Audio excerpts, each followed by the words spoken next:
Hello दोस्तों, कैसे हैं आप लोग। मैं आकाश सागर लेकर आया हूँ आपके लिए पॉलिटी की क्लासेस जो PYQ के क्वेश्चन में कराने वाला हूँ अपने चैनल कंपटीशन एग्ज़ाम पर। इसमें जितने भी PYQ आए हैं हर एग्ज़ाम में, चाहे वो UP PCS हो, UP SSC हो, लोअर PCS हो, UP SI हो और रेलवे RRB के जितने भी एग्ज़ाम हो, SSC के जितने भी एग्ज़ाम हो, सब में क्वेश्चन आए हुए में इस क्लास में कराने वाला हूँ। जो मेरी क्लास कंटिन्यू चलती है पॉलिटी की, आप वो सारी क्लास देखिए और साथ ही मेरे चैनल को सब्सक्राइब करें, लाइक करें, शेयर करें और ज़्यादा से ज़्यादा बच्चों को जोड़ें ताकि उनके सपने साकार हों। तो चलिए शुरू करते हैं अपने आज के PYQ क्वेश्चन पर। संविधान सभा के प्रथम मनोनीत उपसभापति कौन थे? तो प्रथम उपसभापति फ्रैंक एंथोनी थे। भारतीय संविधान सभा की स्थापना की गई थी तो 9 दिसंबर 1946 को इसकी स्थापना की गई थी। संविधान सभा की प्रथम बैठक कब हुई थी? तो 9 दिसंबर 1946 को प्रथम बैठक हुई थी। भारत को एक संविधान देने का प्रस्ताव संविधान सभा द्वारा पारित किया गया था, तो ये 22 जनवरी 1947 को पारित किया गया था। संविधान सभा के सम्मुख संविधान की प्रस्तावना का प्रस्ताव किसने रखा था? तो ये प्रस्ताव जवाहरलाल नेहरू ने रखा था। संविधान सभा में उद्देश्य प्रस्ताव निम्न में से किसी एक के द्वारा प्रस्तुत किया गया था, तो ये जवाहरलाल नेहरू जी के द्वारा रखा गया था। भारतीय संविधान को बनाने हेतु भारतीय संविधान सभा के कुल कितने अधिवेशन हुए थे? तो जो अधिवेशन हुए थे वो 12 अधिवेशन हुए थे। भारत के संविधान सभा की अंतिम बैठक कब हुई थी? तो अंतिम बैठक जो हुई थी वो 24 जनवरी 1950 को हुई थी। भारत के संविधान के निर्माण में संविधान सभा को कितना समय लगा था? तो 2 वर्ष 11 माह 18 दिन लगे थे।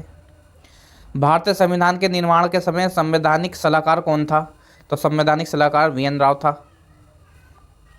भारत का संविधान पूर्ण रूप से तैयार हुआ था? तो भारत का संविधान पूर्ण रूप से तैयार 26 नवंबर 1949 को हुआ था। भारतीय संविधान दिवस कब मनाया जाता है? तो भारतीय संविधान दिवस 26 नवंबर को मनाया जाता है। भारतीय संविधान को किसके द्वारा अपनाया गया था? तो ये संवैधानिक सभा द्वारा अपनाया गया था। BR अम्बेडकर का संविधान सभा में निर्वाचन हुआ था, तो इनका निर्वाचन बम्बई प्रेसिडेंसी से हुआ था। डॉक्टर BR अम्बेडकर का जन्म और मृत्यु कब हुई थी? तो जन्म 1891 और मृत्यु 1956 में हुई थी। संविधान सभा में व्यक्ति मताधिकार को 15 वर्ष के लिए स्थगित करने की बात की थी, तो ये मौलाना आज़ाद ने की थी। निम्नलिखित में से किसने सुझाव दिया था कि भारत की स्वतंत्रता के बाद भारतीय राष्ट्रीय कांग्रेस को एक राजनीतिक दल के रूप में भंग कर देना चाहिए? तो ये महात्मा गांधी जी ने कहा था। किसने कहा था संविधान सभा कांग्रेस थी और कांग्रेस भारत? तो ये ऑस्टिन ने कहा था। भारतीय संविधान सभा में कुल कितनी महिलाएं थीं? तो 15 महिलाएं थीं। निम्नलिखित में से संविधान सभा की संघ संविधान समिति का अध्यक्ष कौन था? तो संघ संविधान समिति का अध्यक्ष जवाहरलाल नेहरू थे।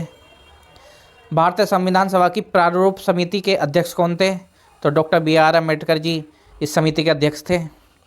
संविधान सभा द्वारा स्थापित मौलिक अधिकारों और अल्पसंख्यकों हेतु सलाहकार समिति के अध्यक्ष कौन थे? तो सरदार वल्लभ भाई पटेल जी थे। BR अम्बेडकर की अध्यक्षता में संविधान सभा की प्रारूप समिति में कितने अन्य सदस्य थे? तो इसमें टोटल 7 सदस्य थे, लेकिन BR अम्बेडकर जी के अलावा 6 अन्य सदस्य थे। संविधान सभा में BR अम्बेडकर की अध्यक्षता में प्रारूप समिति का गठन कब किया था? तो प्रारूप समिति का गठन 29 अगस्त 1947 को किया था। संविधान निर्मात्री परिषद की झंडा समिति के अध्यक्ष कौन थे? तो झंडा समिति के अध्यक्ष डॉक्टर राजेंद्र प्रसाद थे। Thank you. हमारी क्लास यहीं ख़त्म होती है। हमारे चैनल को आप सब्सक्राइब करें, लाइक करें, शेयर करें और ज़्यादा से ज़्यादा बच्चों को जोड़ें ताकि मैं अपनी क्लास कंटिन्यू करा सकूं। धन्यवाद।